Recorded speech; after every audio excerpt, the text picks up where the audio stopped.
এই প্রতিবেদনগুলো যখন সামনে আসে, প্রতিবেদনটা ভালো করে আলোচনা করলে আপনারাও বুঝবেন মাঝে মাঝে সন্দেহ হয় যে আসলে কি ঘটনা সত্য।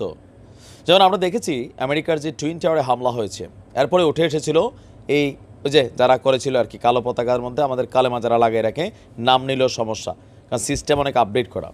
তো পরবর্তী সময় বের হলো কি, এই সংস্থাটা বেসিক্যালি আমেরিকা এবং ইসরায়েল তারা নিজেরাই তৈরি করে রেখেছে। কেন? মধ্যপ্রাচ্যের বিভিন্ন দেশে এদের যখন মন চাবে ওই দেশকে ধরবে, সেই দেশে আক্রমণ চালাবে। যেমন যেমন এখন ইরাক, সিরিয়া বিভিন্ন জায়গায় কিন্তু আমেরিকা ঘাঁটি ঘেরা বের রয়েছে, ইসরায়েলও বসে আছে। কেন? যে তারা যেন আপনার অভিযান চালাইতে পারে। বাট এইখানে যে তথ্য আসছে এটাই তো একটু আশ্চর্যজনক। আমাদের বীরদের সৃষ্টি নাকি ইসরায়েলের হাতে। এখন যুক্তিগুলো কি দিছে? 2006 সালে আপনারা জানেন যে হঠাৎ করেই আমাদের বীররা কিন্তু রাষ্ট্র ক্ষমতা গ্রহণ করেছিল ওই যে যার ইলেকশনের মাধ্যমে বিপুল সংখ্যাগরিষ্ঠতা পেয়েছে।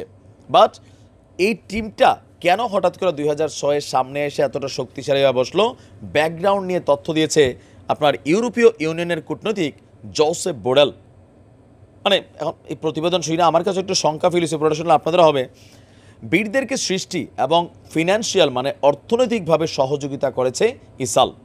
অভিযুক্ত ইউরোপীয় ইউনিয়নের এই অভিযোগটা করেছেন যিনি কূটনৈতিক জোসেফ বোরেল।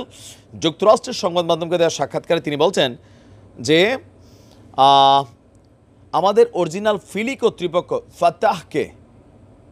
ফাতাহ, ওই যে আমাদের এক ভাই আরেকজন ছিলেন, ওনার একদিন আমি নিউজ করছিলাম, ওনাদের টিমটাকে দুর্বল করার জন্যই আপনার ইসরায়েল সরকার বীরদেরকে, রাইট নাও যে বীরদের টিম আছে তাদেরকে, মানে তারা টিমটা ছিল বাট এতটা শক্তিশালী ছিল না, তারা কিন্তু টাকা পয়সা ইউজ করছে যেন ফাতাহ এবং বীর নিজেরা লাগালাগি করে।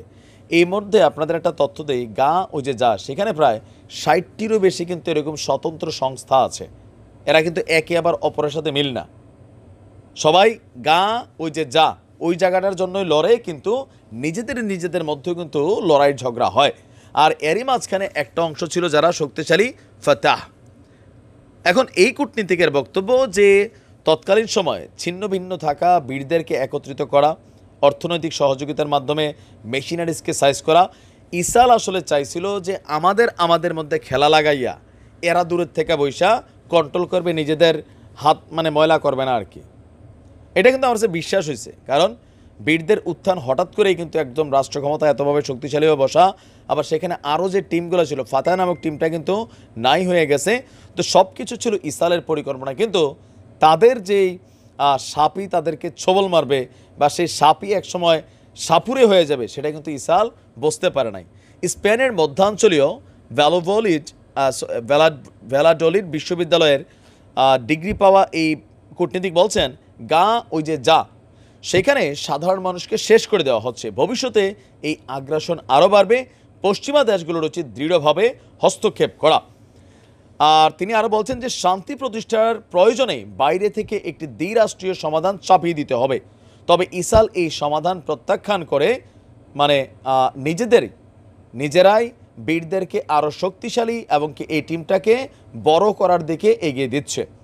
ফিলি কর্তৃপক্ষকে এটার দায়ভার নিতে পারছে। যাই হোক, আমার কাছে এই তথ্যগুলোর মধ্যে গুরুত্বপূর্ণ কোনটা মনে হয়েছে,